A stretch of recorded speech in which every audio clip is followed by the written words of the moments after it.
Good afternoon. I'm State Representative Tom Demmers. This morning on the House floor, we saw a strong show of bipartisan support for Leader Durkin's comments about how House Republicans stand ready to end this impasse quickly. I think there's a strong sense of urgency among members of both caucuses, among members of both chambers. Over the past couple hours, we've seen a Democratic message that's being introduced to suggest that somehow Governor Rauner is moving the goalposts on issues. I'm here to state that that's not correct. In fact, what's been happening is bipartisan good faith negotiations between House and Senate Republicans and House and Senate Democrats. We've been discussing the same set of issues that have been priorities to both our caucuses for many months. We've been making good progress towards those, and we've laid out what we feel is a path that will bring us to a solution to end this impasse. We share the sense of urgency that I know many of my colleagues in the House Democratic Caucus share, and we're troubled by what appears to be Speaker Madigan attempting to slow down this process, to extend the House's session into future days, and to bring the gears that are the negotiating gears to a grinding halt. So we stand ready to embrace that sense of urgency and to continue our good faith negotiations to bring this impasse to a quick conclusion. Hi, good afternoon. Jason Barickman from Bloomington.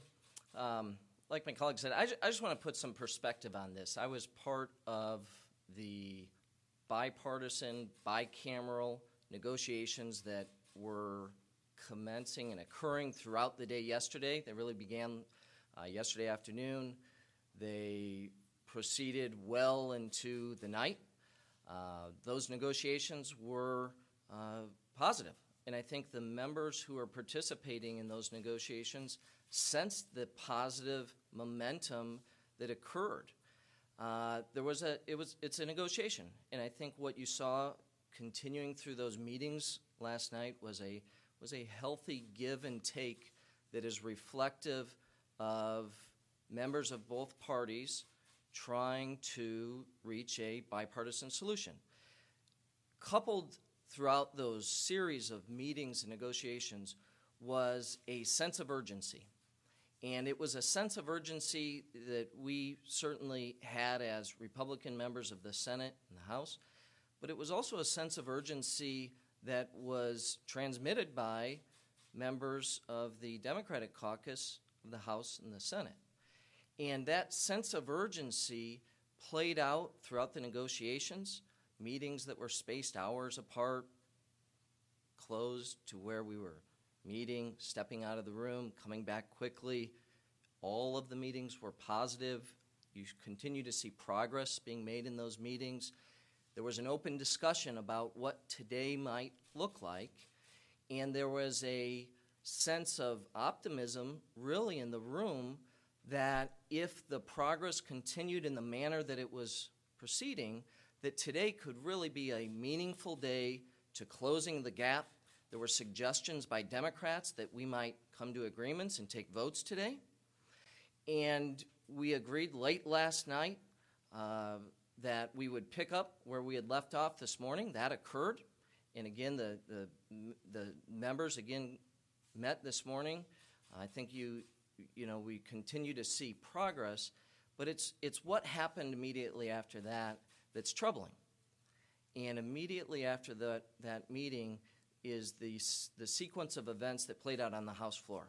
I'm a member of the Senate, but it was not lost on me the emotions and the cheers and the clapping that occurred in response to Leader Durkin's strong statement that Republicans stand here today ready to get the job done.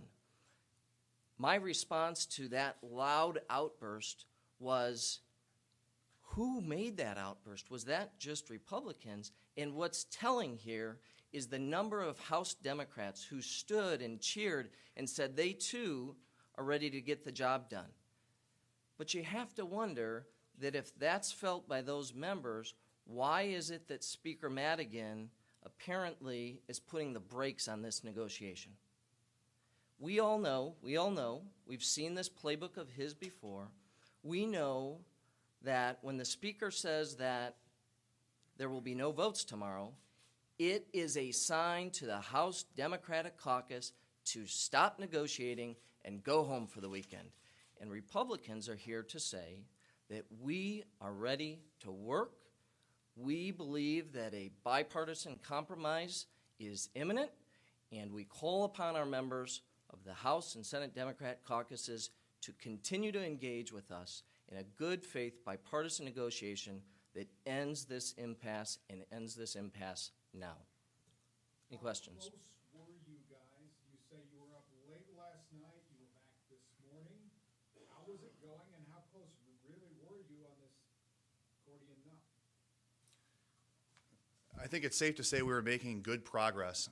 We've been looking at negotiations on budget and spending bills, in addition to meaningful reforms that have been clear priorities for both Republican caucuses throughout this negotiation. We believe there are a few key decisions that remain that are likely going to be made in leaders' meetings by the Speaker and by the leaders in the House and Senate. And those decisions could be folded into our negotiating sessions and I believe bring us to a point where we can be comfortable with it. Well, now, the two leaders. Issues or requests that were brought in either by the Republicans or the Democrats, leaders today, new demands? The Republicans have not brought new demands. We've been continuing to focus on the key priorities that have all along been central to us being able to pass a balanced budget and enact meaningful reforms. Speaker Madigan himself introduced a few new demands in the last several days. We were willing to consider those and have conversations about those. But as Republicans, we've been focused on those key reform priorities for months. Well, the two leaders, Durkin and Radonio, have been in with Madigan over the last couple hours. What have they told you about what's really going on, or are they speaking through you, the two Republican leaders? No, I mean, the meetings, in fact, I think the meetings are continuing right now. But to the prior question, the thing that is new now, that is different than it was this morning and is different than it was last night, is Speaker Madigan's desire to put the brakes on the negotiations that seemingly were moving towards a successful and bipartisan resolution. That is the single most game changer to the negotiations over the last 24 hours. What do you think's the linchpin in all of a sudden, optimism turning into everything turning sour? That's what we've been asking ourselves this morning. We left late last night from the Capitol, and there was a sense of urgency, and as Senator Barickman pointed out, there was an idea that we would begin substantive votes today on a bipartisan negotiation. Then we come to the House floor this morning and we hear a message that's exactly the opposite. The question we've been asking ourselves is what changed? With the exchange that happened, it seemed that Madigan was looking for some kind of Republican bills to be called in the House, and then there seemed to be a break after that. Are you guys looking at trying to put votes on board for your proposals? As Republicans, we introduced the Capital Compromise Bill several weeks ago. We've had time to negotiate that. It's still our desire to put on the board votes that are bipartisan agreements that will actually end this impasse. So we're interested, we've laid out our proposals. We're interested, though, in continuing to work with Democrats to come to a negotiated, reasonable compromise. Last question, please. The Speaker also said that, what evidence do you have that he's telling people to go home? Because he said meetings will continue over the next couple of days. There will just be no floor votes. See, when I heard it, I thought I was hearing negotiations are going to go on behind closed doors. So that's very different than what we heard last night. So last night the message was when we come in on Saturday, and I think what we heard yesterday in House debate as well, we come in Saturday, there's going to be a path to take actual votes. Instead, we hear that the Speaker has announced that session was going to adjourn early today, that we'd not return until late tomorrow, and that there would be no votes. The message of that is that no action gets taken tomorrow. So, among rank and file House members, that's code for you don't need to be here because there's no action that's going to happen. That's troubling to us. That's a direct departure from what the message and what our bipartisan sense of urgency has been this week. And very specifically, and I want to address this question very specifically, because in the negotiations that occurred yesterday, I don't know, after lunch, I think we really started to see some meaningful progress.